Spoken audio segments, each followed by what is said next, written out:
Jika hidup kita itu berpusat pada Kristus, rencana, mau nggak mau kita pasti hidup dalam rencana Tuhan. Udah nggak usah tanya lagi.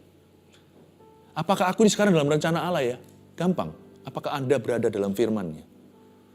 Kalau kita berada dalam firman-Nya, kita hidup dalam tuntunannya. Sekalipun mungkin kita nggak melihat mujizat atau berkat, ketahuilah bahwa kita setiap waktu, setiap hari ini, kita hidup di dalam poros kehendak Allah.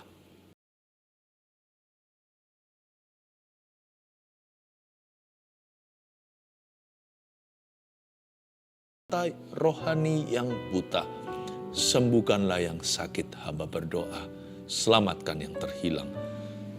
Sembunyikan hambamu di balik salibmu waktu firman dibagikan. Bapa, terima kasih, I love you. Dalam nama Yesus, haleluya, amin. Puji Tuhan. Saudara yang belum subscribe ke channel ini, segera lakukan. Firman yang hari ini dibagikan bukan satu-satunya, sebelumnya sudah banyak. Nanti ke depan juga Tuhan berkenan terus diadakan, jangan ketinggalan. Hari ini kita akan mempelajari suatu pesan sederhana. Saya kasih judul Rencana Terindah Bagi Kita. Roma 8 ayat 28 sampai 31, mari kita buka. Sadarkah bahwa Tuhan itu memikirkan kita 24 jam seharinya kita? 7 hari seminggu, 365 hari setahun, pikirannya tertuju kepada Anda dan saya. Dan Tuhan itu nggak ada kejahatan di dalamnya. Kegelapan nggak bisa tahan. Tuhan itu terang. Jadi, kalau manusia bisa punya pikiran busuk sama sesamanya, minimal nggak tulus hati, Tuhan kita selalu tulus. Dialah Yesus. Dan dia selalu baik. Hanya karena ada penderitaan di dunia, kita seringkali curiga. Tapi sebenarnya, tidak pernah Tuhan itu rancangan yang demikian. Bukankah dunia menjadi seperti ini hari ini karena dosa Adam dan Hawa? Dan dosanya Anda dan saya. God is always good. Gak pernah loh, sama sekali dia itu ada pikiran gimana sama kita, itu gak ada. Apalagi kalau dia bisa devise an evil plan, atau bisa mendesain suatu rancangan jahat, itu gak mungkin Tuhan. Percaya itu dulu. Ini pengetahuan umum dalam firman. Ini pengenalan akan Allah yang sangat mendasar. Roma 8 ayat 28, bunyinya demikian. Kita tahu sekarang bahwa Allah turut bekerja dalam segala sesuatu untuk mendatangkan kebaikan bagi mereka yang mengasihi Dia, yaitu bagi mereka yang terpanggil sesuai dengan rencana Allah. Sebab semua orang yang dipilihnya dari semula, mereka juga ditentukannya dari semula untuk menjadi serupa dengan gambaran anaknya, supaya ia, anaknya itu menjadi yang sulung di antara banyak saudara. Dan mereka yang ditentukannya dari semula, mereka itu juga dipanggilnya. Dan mereka yang dipanggilnya, mereka itu juga dibenarkannya. Dan mereka yang dibenarkannya, mereka itu juga dimuliakannya. Sebab itu, apakah yang akan kita katakan tentang semuanya itu? Jika Allah di pihak kita, siapakah yang akan melawan kita? Katakan amin dulu. Rencana terindah bagi kita, dimulai ayat 28, kita tahu. Makanya tadi saya berikan dulu pengetahuan. Kalau kita nggak lulus sekolah dasar, janganlah beranjak ke sekolah menengah. Pewahyuan Tuhan itu universitas yang indah. Tapi dasarnya jangan salah. Kalau kita dasarnya masih Adam dan Hawa, taruh rasa curiga, bertobatlah. Tuhan tuh nggak pernah sembunyikan sesuatu yang baik dari kita. Atau dia rancangan yang jahat. Adam dan Hawa curiga. Bahkan dosa pertama manusia itu curiga namanya. Kan setan menghasutnya. Tapi salah sendiri kenapa mau dengarkan. Setan itu kan seorang pendusta. He's the father of lies and the father of liars. Dialah bapak dusta dan bapak semua orang yang suka berbohong. Setan ngomong, kamu dibilang apa nggak boleh makan dari buah itu. Tuhan takut kali ya. Takut kalau kamu makan kamu jadi sayangannya, kamu tahu segala sesuatu. Kalau Tuhan bilang jangan, pasti jelek itu untuk kita. Udah gitu aja. Saya itu simple kok iman saya. Iman saya nggak buta karena saya sudah kenal Tuhan 30 tahun. Jadi saya sudah kenal gitu. Nggak perlu lagi Tuhan menjelaskan. Saya tahu. Anda tahu? Apakah Anda sudah tahu bahwa Tuhan itu baik? Dan bahwa Allah turut bekerja sama dalam segala perkara? Perkara yang nampaknya baik maupun perkara yang nampaknya tidak baik atau kurang baik, Tuhan bekerja sama untuk mendatangkan kebaikan bagi kita. Coba bayangkan betapa baiknya dia. Kalau dia mereka perkara baik untuk orang baik, ya Tuhan baik ya lumrah. Dia disebut Allah yang baik ya masuk akal. Tapi kalau Tuhan mengusahakan yang baik untuk orang yang gak baik seperti Anda dan saya, untuk orang-orang jahat seperti kita ini, orang berdosa, wah super baik. Bukan hanya merancangkan kebaikan, dia mati untuk memberikan kebaikan itu bagi kita. God is good. Kok bisa ya kita masih curiga seperti Adam dan Hawa? Itu dosa udah kuno. Itu kalau ada di rak supermarket, jangan diambil itu. Itu produk-produk yang sudah kadaluarsa, expiry date-nya telah tiba. Kenapa manusia masih terus melakukan dosa purbakala? Curiga. Makanya ayat 28 dimulai dengan kita tahu. Jangan lanjut dari sini kalau nggak bisa lulus SD, jangan ke SMA. Jangan sekolah menengah atas. Kita tahu, do you know? Do you know? Tahukah Anda bahwa Tuhan nggak pernah jahat? Nggak pernah berbuat jahat sama kita seperti yang dituduh-tuduhkan. Seringkali manusia itu gini lucu, seperti di Amsal katakan, kita itu sengsara kerap kali karena kebodohan kita sendiri, tapi habis itu Tuhan yang dimarahi. Lalu kita salahkan Tuhan, kenapa Tuhan izinkan? Wah, betapa ngawurnya kita. Kita yang salah, setelah manis Tuhan dapat getah. Tuhan yang memperoleh blame-nya. Kenapa Tuhan berikan aku penyakit? Kenapa Tuhan kasih aku persoalan? Kenapa Tuhan itu mengizinkan aku bangkrut? Padahal siapa yang spekulasi, siapa yang gambling, siapa yang berjudi? Kenapa kok Tuhan itu mengambil teman saya? Coba kita pikirkan siapa yang sensitif, siapa yang terlalu peka perasaannya, siapa yang melulu dikit-dikit konflik.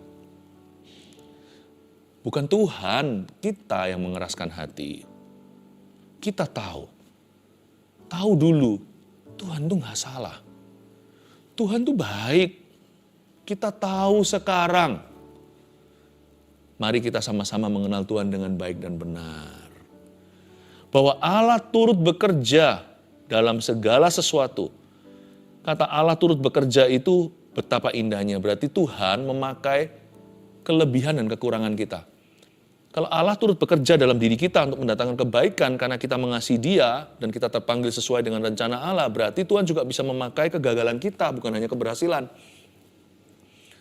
Saya nggak takut untuk beriman sama Tuhan, saya nggak takut untuk hidup saya mengiring Yesus. Kenapa? Karena ada janji bahwa kalau hidup saya di dalam Dia, maka segala sesuatu akan dipakainya.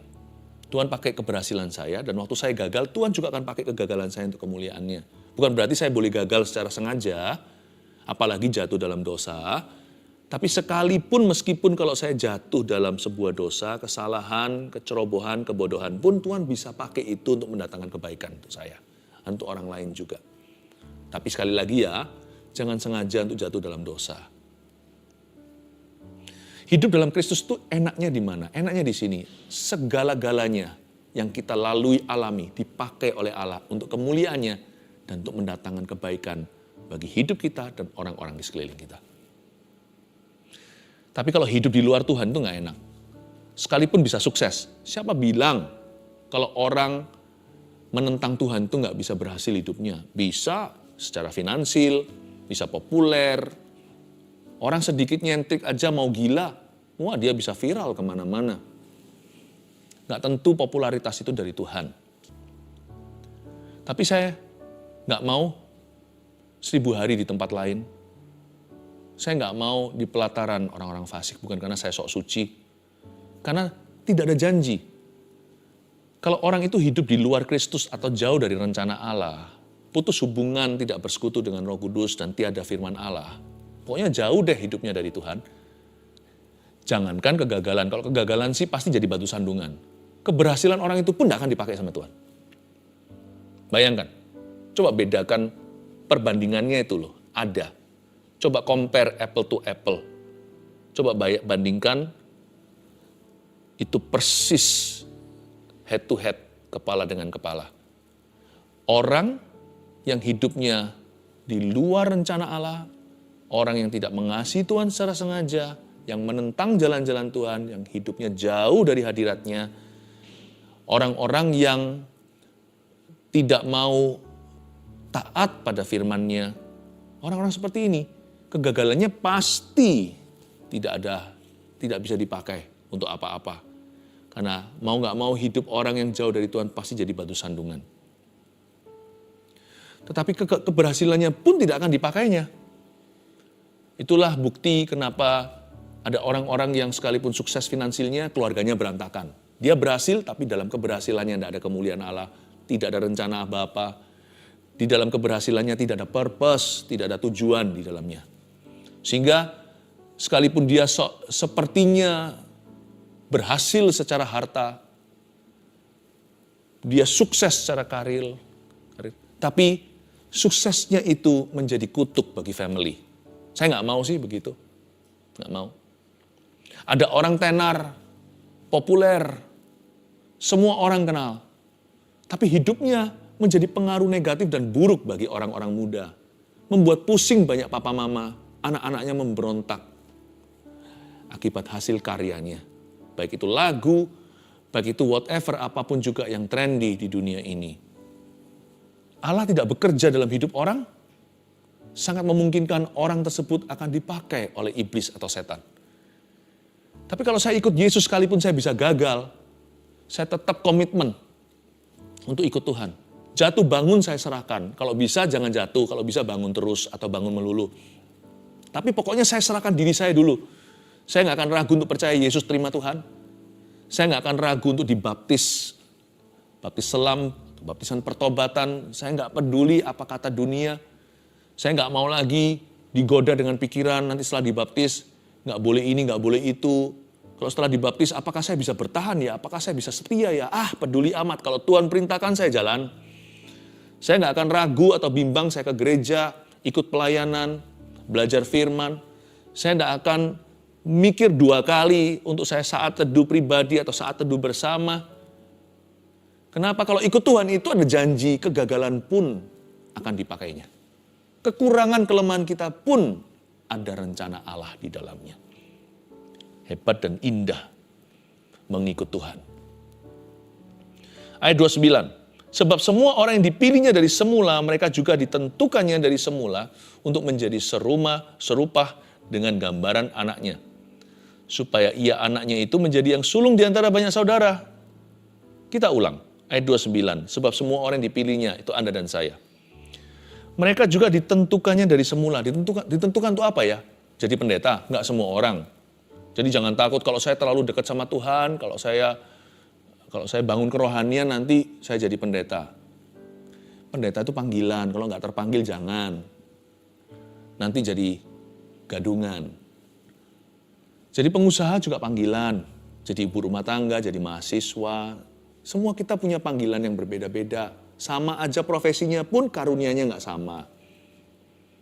Jadi di sini maksudnya apa? Kalau kita dipilihnya dari semula, kita ditentukannya dari semula untuk ditentukan itu apa? Lihat ya, satu kesamaan semua anak Tuhan. Kita semua dari semula telah ditentukan untuk menjadi serupa dengan gambaran anaknya. Siapakah anak Allah? Anak Allah, Yesus namanya. Serupa dengan gambaran Yesus Kristus. Supaya ia, anak Bapa itu, anaknya itu, yaitu Tuhan Yesus Kristus menjadi yang sulung di antara banyak saudara. Berarti hidup kita itu harus berporos pada Kristus. Dia yang sulung itu berarti dia yang terutama. Dia yang utama. Dia leader pemimpinnya, kokonya, kakaknya. Yesus itu harus menjadi senternya. Itulah panggilan kita. Kalau Yesus jadi pusat perhatian kita dan pusat kehidupan kita. Jesus be the center of my life. Jesus be the center of my life. From beginning to the end, it's always been you, Jesus. Jesus, Jesus. Kalau Yesus menjadi pusat perhatian dan pusat kehidupan kita, maka nggak bisa enggak. Sekalipun kita ini manusia yang penuh kelemahan bahkan kegagalan, hidup kita pasti dipenuhi dengan rencana terindah dari Bapa. Karena jelas-jelas inilah DNA, inilah pakemnya, inilah standarnya. Kalau kita mau mengalami rencana setan, tinggalkan Tuhan. Tapi kalau kita mau mengalami rencana terindah dari Tuhan untuk kita, kalau kita mau mengalami rencana yang paling baik dari Bapa, kalau kita ingin menerima God's best plan for us, satu aja simple. Hidupmu berpusatkan pada Kristus. Semua berpusat pada firman. Semua dimulai dari sebuah tuntunan. Hidupku bukannya aku lagi, tapi Yesus dalamku. Bukan kehendakku lagi. Terserah gua mau apa, tapi kehendakmu yang jadi. Kalau dulu sih cara begini saya sudah pasti marah dan balas dia. Sekarang enggak, karena hidup saya berporos pada Tuhan. Seperti bumi berputar pada porosnya. Poros kita yaitu Yesus Kristus yang sulung dari semua saudara. Menjadi segambar serupa dengan anaknya, dengan anak Allah. Baik itu firman-Nya, pengajarannya, Injil teladannya, mujizatnya, pengajarannya, perintah-perintah dan peringatannya. Itu jadi pusat kehidupan kita. Hidup kita itu dipenuhi dengan Yesus, Yesus, Yesus, Yesus. Mau nggak mau ya, rencana Bapa yang terbaik, God's best plan, will be unfold, pasti akan dinyatakan dalam kehidupan kita. Rencana Bapa itu nggak perlu proposal. Rencana Bapa itu ada pada orang yang merapat pada Kristus Yesus. Jika hidup kita itu berpusat pada Kristus, rencana, mau nggak mau kita pasti hidup dalam rencana Tuhan. Udah nggak usah tanya lagi. Apakah aku ini sekarang dalam rencana Allah ya? Gampang. Apakah Anda berada dalam firman-Nya? Kalau kita berada dalam firman-Nya, kita hidup dalam tuntunannya. Sekalipun mungkin kita nggak melihat mujizat atau berkat, ketahuilah bahwa kita setiap waktu, setiap hari ini, kita hidup di dalam poros kehendak Allah. Lalu ayat 30 berkata, dan mereka yang ditentukannya dari semula, mereka itu juga dipanggilnya. Dan mereka yang dipanggilnya, mereka itu juga dibenarkannya. Dan mereka yang dibenarkannya itu mereka juga dimuliakannya. Ayat 30 itu kan kelihatan sekali ada tatanan atau susunan. Pertama mereka ditentukan, lalu mereka dipanggil juga. Yang dipanggil, dibenarkan. Yang dibenarkan, dimuliakan. Yang ditentukan, ya kamu ya, dipanggil. Mereka meresponi, ku jawab ya, ku jawab ya Tuhan, dengar dia panggil nama saya. Setelah dipanggil, dia mau dibenarkan sama Tuhan. Tuhan memberikan kepada dia kualifikasi. Dulunya nggak bisa, Tuhan berikan kepadanya kuasa. Dulunya tidak mampu, Tuhan mampukan dia. Tuhan tidak cari orang mampu, Tuhan cari orang mau. Ketika aku jawab ya, Tuhan memberi saya kesanggupan. Saya dibenarkan. Dulu saya salah, saya nggak layak. Sekarang saya dilayakkan untuk jadi anaknya. Saya dilayakkan jadi pelayan kerajaan Tuhan. Tuhan dibenarkan. Setelah dibenarkan, di-upgrade lagi sama Tuhan, dimuliakan. Setiap sub-sub dan fase-fase ini mengharuskan kita untuk mengutamakan Yesus. Makanya itu kata-kata yang dipakai sini adalah kata-kata pasif semuanya. Ditentukan. Ya, bukan menentukan. Karena kita itu ditentukan. Dipanggilnya. Dibenarkan. Dimuliakan. Inilah tatanan kepemimpinan. Yesus pemimpin, kita yang dipimpin. Berarti dengan jelas kita di posisi hamba. Dia di kursi Tuhan.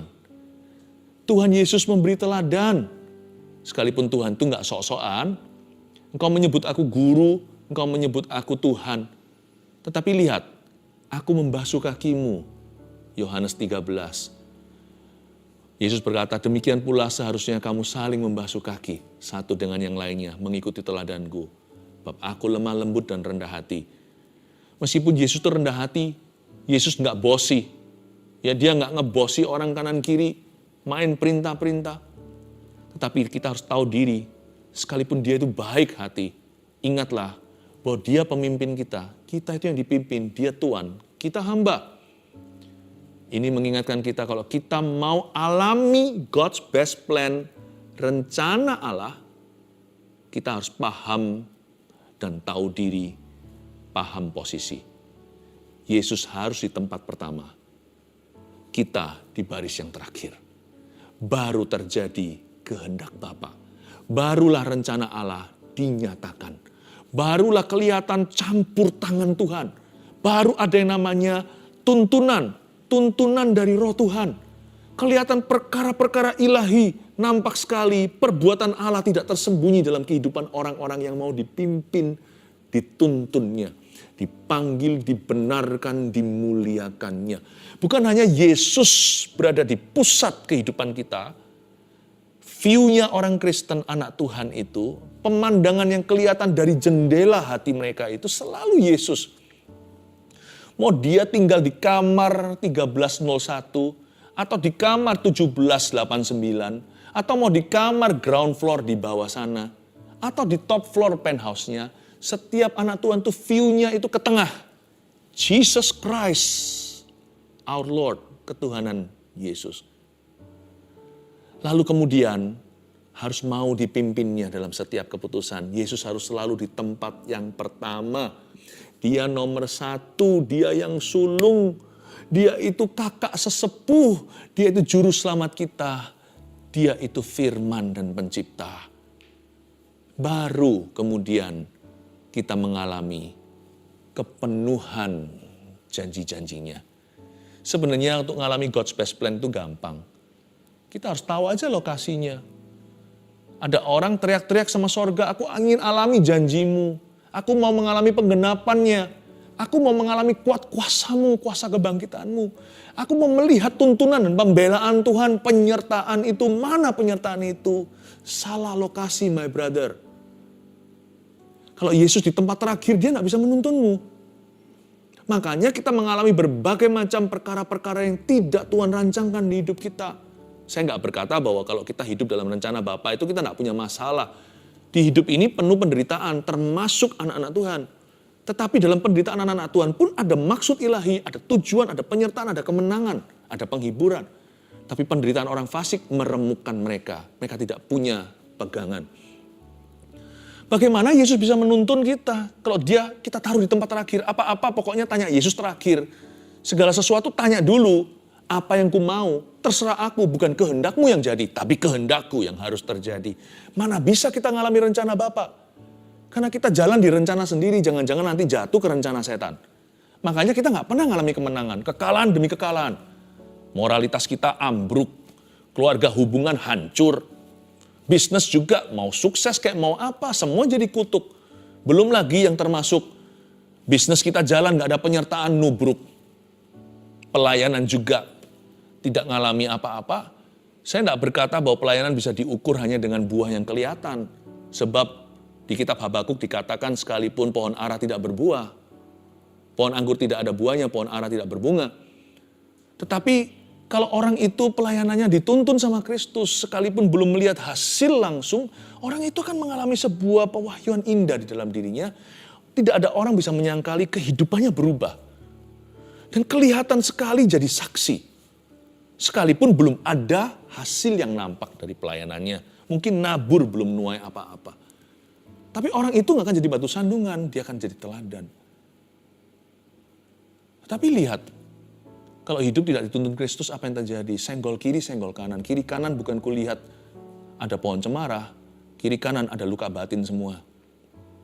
Belum lagi termasuk jikalau sudah waktunya menuai. Karena kita tidak disertai oleh Tuhan. Apapun yang kita kerjakan gagal, seperti bangsa Israel perjanjian lama, pergi perang, bahkan bawa tabut perjanjian pernah sekali diculik tuh tabut. Mereka pergi dan bandel aja, padahal Tuhan sudah bilang jangan, Tuhan tidak berkenan, sikat, dan mereka dihajar, mereka gagal, serangan mereka ke selatan, matinya banyak.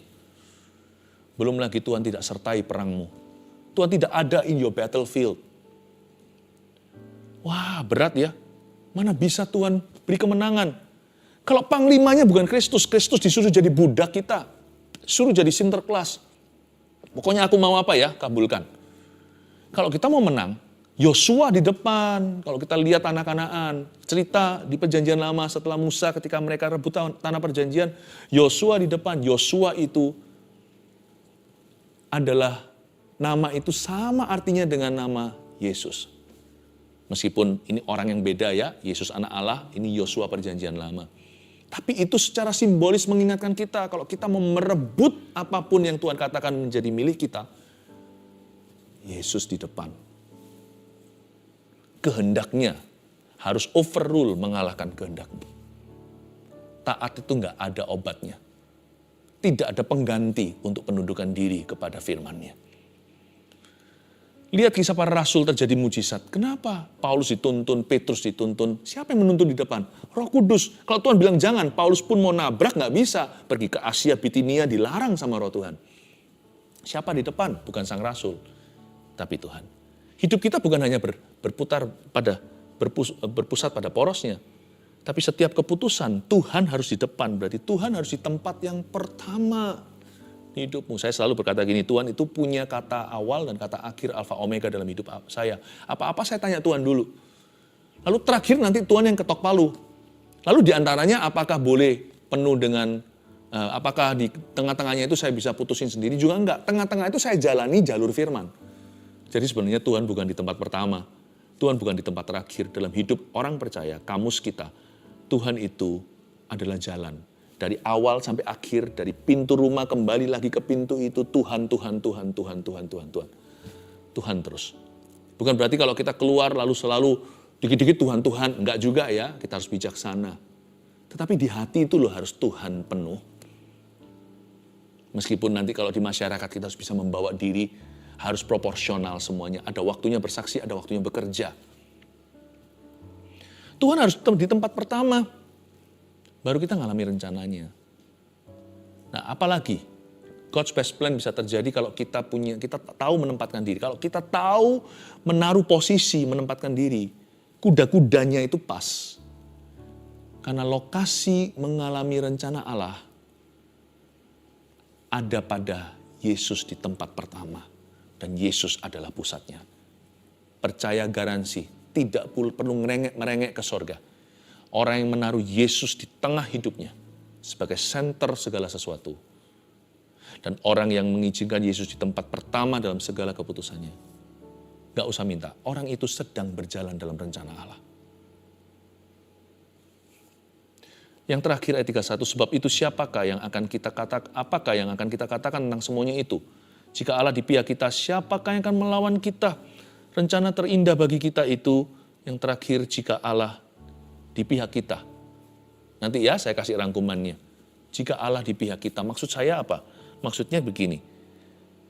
Kalau tadi Tuhan sudah ada di porosnya, Tuhan di tempat pertama, ini hidupmu sudah jadi kepentingan sorga, bukan kepentinganmu. Sudah jadi kepentingan Tuhan. Allah yang bela, siapa lawan dia? Lebih dari pemenang, dalam segala hal, ku pasti dapat lakukan semua. Yesus yang beri kekuatan, terpujilah namanya.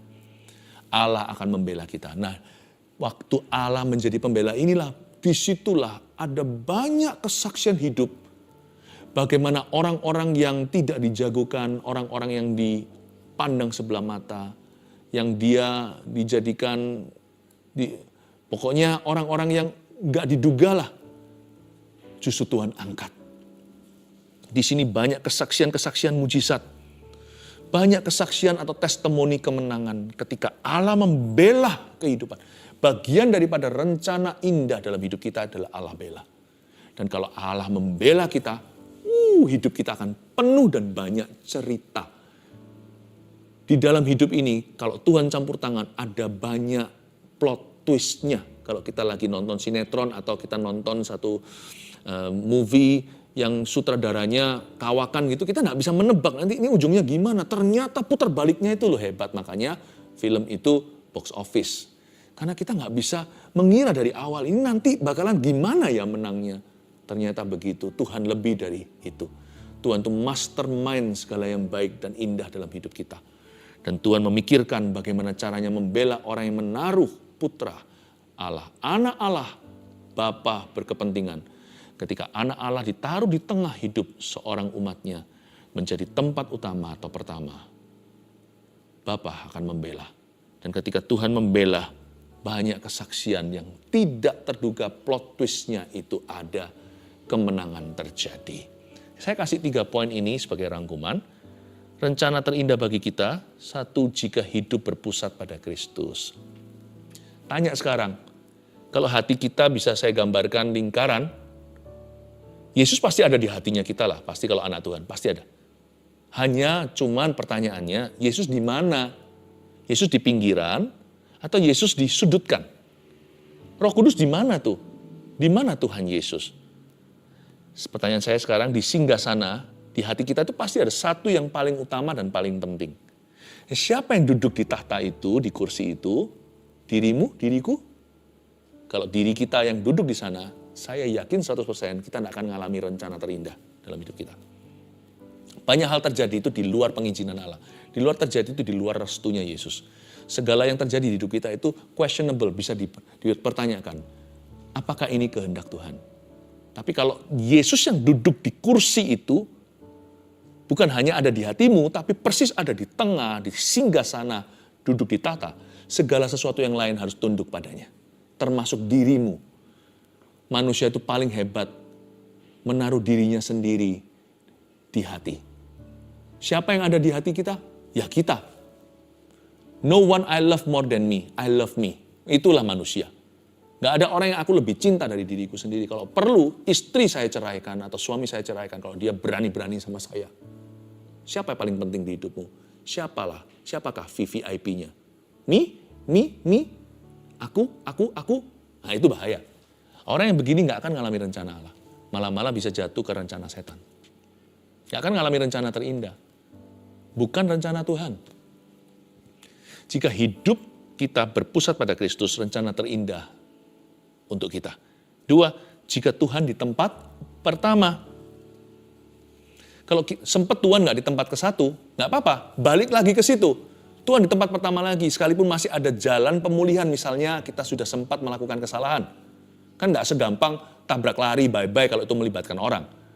Kalau Anda mau masuk ke rencana Allah lagi atau rencana terindah, gampang, saya kasih jalan. Taruh Yesus lagi di tempat pertama. Sekalipun Anda sempat salah, kali ini menderita hukuman, nggak apa-apa. Taruh Yesus tempat ke satu lagi. Tanya begini, dalam situasi ini, kira-kira apa yang Tuhan kehendaki saya lakukan ya? Atau saya katakan, atau tidak saya lakukan, tidak saya katakan. Bisa juga kita berpikir dalam situasi seperti ini, kira-kira Yesus akan melakukan apa ya? Yesus di tempat pertama. Consider him, pertimbangkan. Sekalipun kita sudah sempat jatuh pun, kalau kita kembali taruh Yesus di tempat nomor satu, kita balik loh ke rencana terindah. Meskipun jalannya agak sedikit, rutenya diatur ulang atau reroute. Karena tadi kita salah jalan kan, berarti kita harus lewati gang itu dulu, jalan besar, balik lagi ke sana, lalu ke sebelah barat. Seperti tadi, secara orisinil destinasi. Mungkin kita perlu muter dulu dikit, tapi ketika kita taruh Yesus di tempat pertama lagi setelah kita membuat kesalahan, maka hidup kita kembali ke tuntunan. Tunggu sebentar, sabar.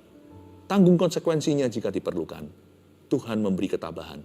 Nanti pasti akan balik lagi ke tempat semula untuk pergi ke destinasi tujuan awal. Rencana Tuhan itu selalu karena Tuhan bisa pulihkan. Allah bekerja sama mendatangkan kebaikan. 3, jika Allah di pihak kita. Rencana terindah terjadi karena waktu Allah memihak kepada seseorang, siapakah musuhnya? Rencana terindah terjadi karena banyak cerita mulia, banyak plot twist-nya, dan semua kejadian itu Allah bekerja sama untuk memberikan kemenangan kepada orang-orang yang dikasihinya. Haleluya. Mari kita masuk ke hadirat Tuhan lebih dalam lagi, sujud di kakinya, taruh Tuhan di singgasana hati kita. Terima rencana Tuhan yang terindah. Mari kita mengangkat tangan kita, terima berkat dari Allah Bapa, kasih karunia dari Tuhan Yesus, pengurapan dari Allah Roh Kudus menyertai setiap kita, keluarga Saat Teduh tercinta, dari sekarang sampai selama-lamanya. Terimalah berkat terindah, terimalah rencana Tuhan terindah bagi setiap kita. Dalam nama Yesus, amin.